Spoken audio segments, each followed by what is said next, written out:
Congratulations, everyone! You get to watch me unbox my nightmare in 4K. And this is actually the third iMac I have unboxed on this channel, I believe. There was the 2012 iMac with the chin and black bezels. There was the iMac Pro with a space gray chin and black bezels. And now there's...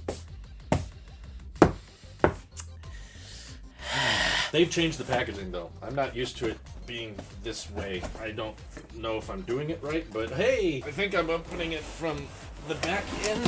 There we go. Wow. This is life-size, I think. It's got a fabric handle at the top. I'm not used to that. I'm glad that they printed this on the outside because it's the best looking angle of the 24-inch iMac. It's heavy. Oh my gosh. Oh crap. Some of you have been saying I look thinner. That doesn't make me stronger, by the way. Okay, we're fine. We're good. Now we can see it in all of its glory, and they've got more plastic on it. Tilting to the side, we can see another great angle of the iMac. It's actually surprisingly heavy considering how thin it looks from the side angle. And on the...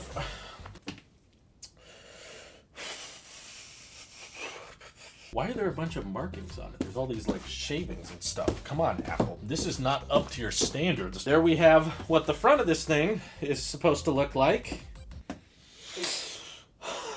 Okay. At the top here we have a little pull tab of white plastic, so I'm just gonna... How are you today? And we'll slide this bad boy open like this. Oh, I think it's upside down. Yep, it's upside down. That makes sense. Put this on the outside like this. We couldn't have put the handle on the bottom. That would have just been too hard. It's much easier to print the thing open like this and then on the inside put it upside down. That makes perfect sense. So how about I flip this bad boy the way it's meant to be flipped? No, that doesn't work either. I have a better idea. You want me to lay it flat? No, I'm gonna open it like a frickin' door. No one ever saw the doorway entry model. I feel like I'm playing with a dollhouse now, except there's nothing inside but disappointment. Out of the... Oh, okay, that's the whole thing. This is it right here. You can see the hello back here. I'm pulling it out the side, caught on a little piece of plastic, and boom! Look how small the iMac is compared to the rest of the box. Apple, what happened to our packaging efficiencies of the iPhone 12 days, huh? I'm just putting it to the side so we can see what else is inside this glorious box of goodies. Oh, this is really sketchy what I'm doing, actually. This is not a good idea. Oh, well, we're gonna do it anyway. So inside we have something that no other iMac has ever had before, the power brick. And I must say, it's bigger and larger than I thought it was gonna be. And this is how you plug it in. I guess iMacs need power bricks now. That's never been a thing. Okay, this does have an Apple smell to it. Some Apple products have a smell in the packaging. I don't know why it's reminding me of this, but it smells like tuna, and I don't know how to feel about that, but it's some kind of fishy scent. Maybe because it's blue, it's like the ocean or something. I don't know. But okay, there's the power brick. In here, we have the first color-matched Magic Keyboard. Oh, it's a very light shade of blue, actually. Still lightning on the top because Apple wants to hate us all. And Touch ID on the top, which is actually a button. There was not enough people saying that. When you hold your finger over the Touch ID sensor, it does actually click. It doesn't click as deeply as the other keys. Not sure why, but that was something I was curious about and no one answered. So let's see what else we have in the package here. Oh, look at this. This is probably one of the coolest things in the box. It's a blue braided lightning to USB-C cable. Honestly, Apple, why not include these with the iPhones? That would have been so much cooler if like the blue iPhone or the red iPhone or the purple iPhone came with like a purple USB-C to lightning cable. Why is this just an iMac thing? Like, I don't get... Also, make it Type-C on both sides, please. Anyway, we also have the blue Magic Mouse, which is in this like cloth material that kind of feels like a napkin. This is going to be really helpful later when I'm crying and I need something to soak up my tears, but the blue aluminum finish looks pretty clean. Still very familiar white glass on the top, and still the same old charging method we all love so dearly and we hope Apple never changes. And then of course on top of that we have the other power cable, which is separate from this power cable, which is also blue and braided, and that's your Ethernet access because the iMac is thicker than the depth of a Ethernet port or some crap like that. But okay, I think we got everything out of the box, so we can chuck this in the nearest landfill and start paying attention to the actual star of the show, which it looks like it's ready to say hello. Actually, I might want to look at it from back here first. Oh, it's recyclable paper. Thank you, Apple. Good. Okay, what do I pull on here?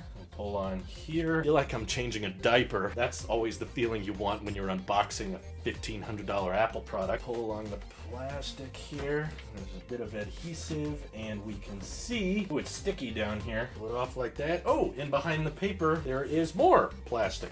We can see the silhouette of this thing, and it's a pretty decent size. A little thin. I think Apple could have made it thinner. On the back.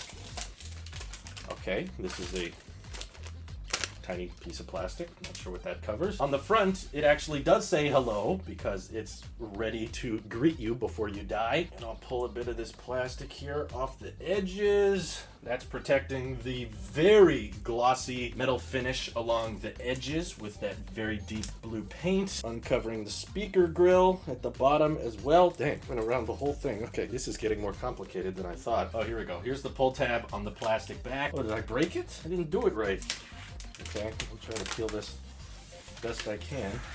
Ooh, there's our USB-C ports on the back. And now we can have access to the big, beautiful blue paint. Oh my god, it caught the Magic Mouse. How did it do that?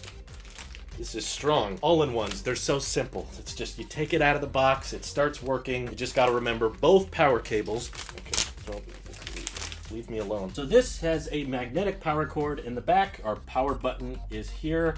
And because it's an iMac, there's no battery, so pushing it right now does nothing. But the best part of any iMac unboxing, taking our first look at that glossy front, that clean bezeled look. Oh my god. Wow, that is baby blue. That is baby blue. Is this the desktop that goes in the baby's room? Because that's what it reminds me of. Wow. There it is, in all its glory. I'll be okay. I'll be okay. Hello, Pain, my old friend. All right, let's boot this bad boy up by swiveling it around. It is very light, though. Look how much it can rotate all on itself with just me pushing it around a little bit. That's how it's meant to be used. All right, we'll take this white plastic off here, and I like the texture of this braided cable. It feels very premium. It feels nice. This plastic doesn't want to get off. Okay, there, it's off. This is a big power brick. I'll be honest though, look at how big this is in my hand. Like, this is the Magic Mouse, this is the brick, which you gotta find space for in your cable management. All right, plastic's coming off, very glossy, big fat Apple logo in case you forget what this is plugged into. But this is over-engineered to be extremely easy to plug in, even though you're probably only gonna do it once. Adjust it this way so we can just plug in ever so simply. There it goes. Plugged in. Thank you, magnets. Physics cutting humanity a break. All right, you guys want to put things together, so we had to make metals that stick together. That makes sense. And now we have the other end of the power cable. Did I mention how simple all-in-ones are to set up? Something. Oh man, it just works. It's so simple. It just comes out of the box and you plug it in and it starts working. Oh my gosh, I'm so thankful. Okay, there's like a custom little 3-prong attachment that goes in here. Now we have our classic 110, unless Apple decides to change this standard on us. I'm gonna flip it around to the... I almost fainted, sorry. Flip it around so you guys can see the glorious front. Plug this bad boy in, and let's see what it looks like when it first gets power. Because it's supposed to be very just plug and play, right? You just plug it in and it starts working. Might have to press the power button first though. Ooh, very crisp sounding speakers so far. Got the Apple logo boot up screen. We've got our mouse ready. I'm gonna switch them to the on position and the Magic Keyboard as well. We've got Touch ID ready. Now, I would have loved to say that this entire unboxing video was edited on the new 24-inch iMac, but as soon as I started plugging in CFast cards to it and tried to import footage, it just kept crashing. In fact, even the About This Mac section in storage was unable to tell me what was up with the SSD, and no matter how many different times I tried to plug in my CFast card, it simply would not import the footage, and I had to reboot the computer several times. Still didn't work, so I actually had to edit this whole thing on my good old iMac Pro. Just saying, all the iMacs with black bezels have never had this problem. This is the first time I've had an issue with an iMac not being able to import footage, and it also happens to be the first iMac with white bezels. Coincidence? All jokes aside though, the speakers on it do sound fantastic, and it is the lightest iMac I've ever seen and held, and I love looking at it from behind or the side. ride, but ultimately, we'll see if I can get used to looking at it and if I can get comfortable with the current design. Let me know what your favorite thing about the new iMac is, and tell me, on a scale from atrocious to disgusting, how much do you hate the front of the iMac? But also, this screensaver with the hellos and everything, this is really cool. I could watch this all day. In fact, it's kind of distracting. This is your Apple Sheep here. I'll see you in the next one.